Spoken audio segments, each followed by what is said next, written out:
Good evening, my dear brothers and sisters. We wish to welcome all of you to the Manila Cathedral, most especially our dear pilgrims of hope, sa mga first-timers po dito sa Manila Cathedral, and to all of you, our Manila Cathedral family. A blessed Sunday to all of you, and we hope you are doing well and good as we continue our life.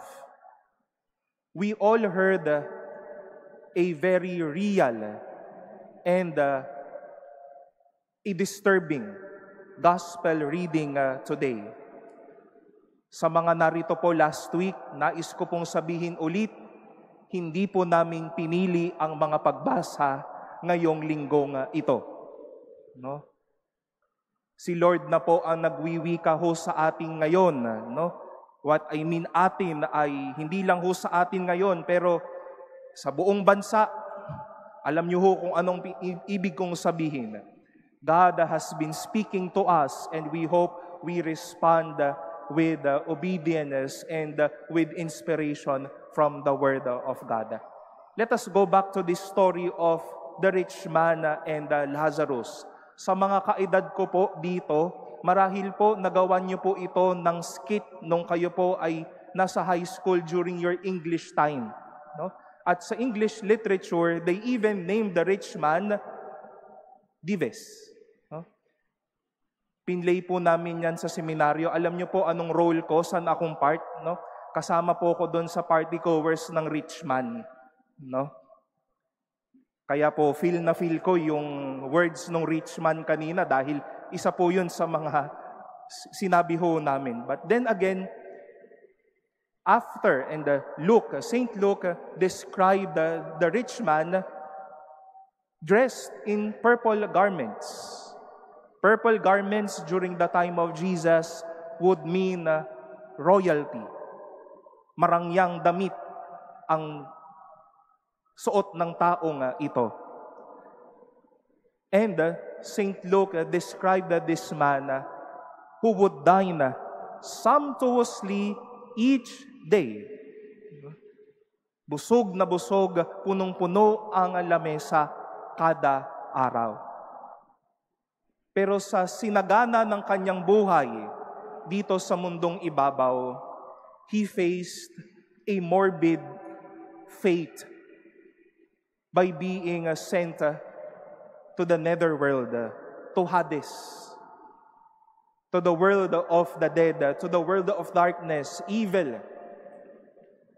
And we heard how this man, Lazarus, having nothing then, but then his life led him to the presence of Abraham, to heaven. And I hope, my dear brothers and sisters, we take root and learn from the lesson of these two.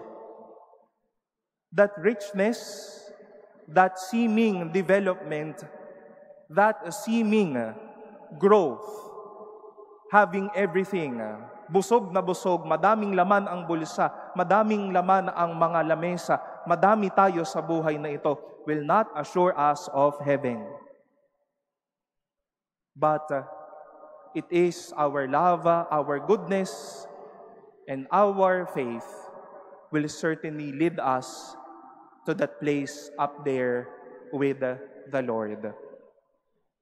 Hindi porket madami ang laman ng mga palad natin, madaming laman ang ating mga bulsa, madaming laman ang ating mga bahay, sasabihin na natin, I can be a candidate, I can go to heaven. No. Baka po kasi kaya dumami ang laman niyan, baka kaya lumaki ang laman niyan, hindi naman maganda ang ginawa mo para lumaki iyan. Since then, God is angry, and He would not like those who were complacent in Zion, as we have heard in our first reading, who lived comfortably, lying down in beds upon beds of ivory, stretched comfortably on their couches. They eat lambs taken from the flock, calves from the store. no? Ang sarap ng buhay, yung masyadong komportable, no? Nakanganga na lamang sa buhay na ito. May responsibilidad na dapat gawin pero hindi ginagawa. Hindi lang tao ang galit, pero Diyos na po ang galit sa mga taong ganyan. Because once more, it is not about our way of life, our wealthy way of life that will assure us of a spot in heaven, but on how we deal with love, with goodness and faith here on earth. That is why it is the encouragement of St. Paul in our second reading, that as we face this fact, opo, no? Salamat sa Diyos sa mga pag-unlad natin, sa mga biyayang mayroon tayo, but then having all of these, let us go back to basic, to pursue righteousness, to pursue devotion, to pursue faith, love, patience, and gentleness every day. Palagay ko po, no, sa mga mukha nyo pa lamang po, pagkatapos ng misang ito, magkakayayaan po kayo saan tayo kakain ngayong gabi. No? Kaya Father, tigilan mo na, gutom na kami. Habang kumakain po tayo, no, may mga batang sisilip sa mga bintana ng kakainan natin. At kunyari wala tayong nakikita.